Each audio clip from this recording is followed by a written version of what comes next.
Elegy, presented by Ashley Lopez, Molly McAuliffe, Nishadi Pereira, and Jesus Rodriguez.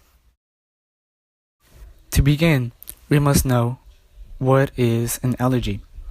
In modern-day definition is a lyric poem written to commemorate someone who is dead or has died. The older definition states it as a serious meditative poem produced to express the speaker's melancholy thoughts.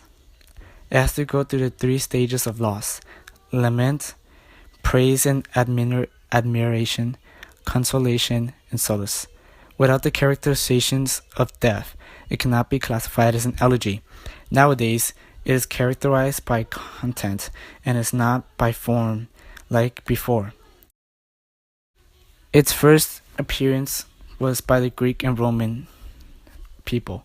It was introduced in the Greek and Roman literature by poets Archaeolochus, Mnemosyne, and Tyrtaeus.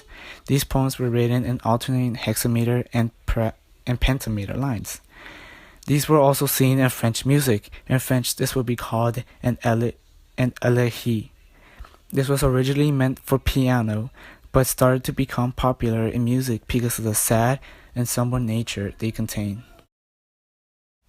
In classical literature, an elegy was considered a simple meditative poem written in an elegiac meter. This was couplets consisting of a hexameter line followed by a pentameter line. This meter was to show the rising action of the first verse with the following quality in the second. But in English literature since the 16th century, an elegy has developed a different meaning. It is now a poem of lamentation and can be written in any meter the poet chooses to write it in.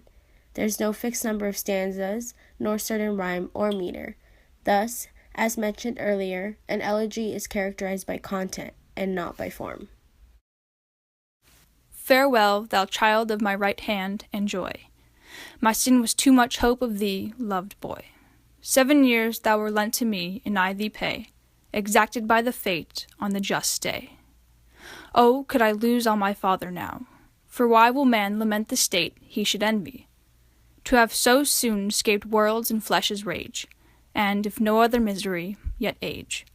Rest in soft peace, and asked, say, here doth lie Ben Jonson, his best piece of poetry, for whose sake henceforth all his vows be such, as what he loves may never like too much.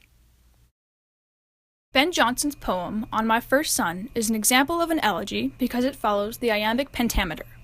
Each grouping or foot is an unstressed syllable followed by a stressed syllable. This pattern is called an iamb. An example of this pattern can be found in line 12. As what he loves may never like too much. The underlined portion represents the stressed syllables. Although the poem follows the iambic pentameter, it does have a few exceptions. The poem contains a line of hexameter or grouping of 6 feet. The same line also doesn't follow the iamb syllable stress pattern. Instead, line 3 flips the pattern to a stressed syllable followed by an unstressed syllable. This new syllable pattern is called trochee. 7 years thou were lent to me, and I thee pay. This mix between pentameter and hexameter isn't random. It was quite common in elegies written by the Greeks and Romans long ago. The rhyme scheme of the poem is AABBCCDDEEFF. This grouping is known as a couplet because of the paired rhymes at the end of the lines that follow in a sequence.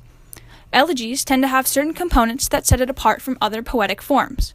The parts that make up an elegy are also known as mourning of the dead, celebrating the dead, and some form of comfort or solace towards the dead.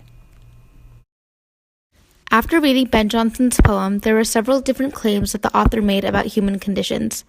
As the author is saying goodbye to his beloved son, he makes certain assertions and comments. First, as the poem starts out, the author writes about how he feels at fault for his son's death. As it seemed in the poem, the author had too much hope for his son and included the word sin. This could possibly mean that the author's great love could have something to do with the death of his son, as he may feel guilty. This coincides with the human conditions due to the fact that it is composed of one aspect of human existence, mortality. In addition, once the author continues with this farewell, he states that he is jealous of his dead son because his son doesn't have to continue existing in such a hateful, tragic world. In this particular part of the poem, the author claims that being dead is better than living on a planet without his son. Lastly, towards the end of the poem, the author makes a vow to never love anything as much as he loved his son. In this case, the author is letting his emotions get the best of him, as he makes this promise to never love something too much. All in all, Johnson reveals various claims pertaining to human conditions that make up his sorrowful yet powerful elegy. An elegy is a poetic form that can be written as a serious reflection, usually a lament for the dead. One must understand that in this specific poetic form, the melancholy tone is used to express the pain and sadness the writer feels. Although an elegy is no longer considered to have a fixed rhyme or pattern, the meaning is still the same.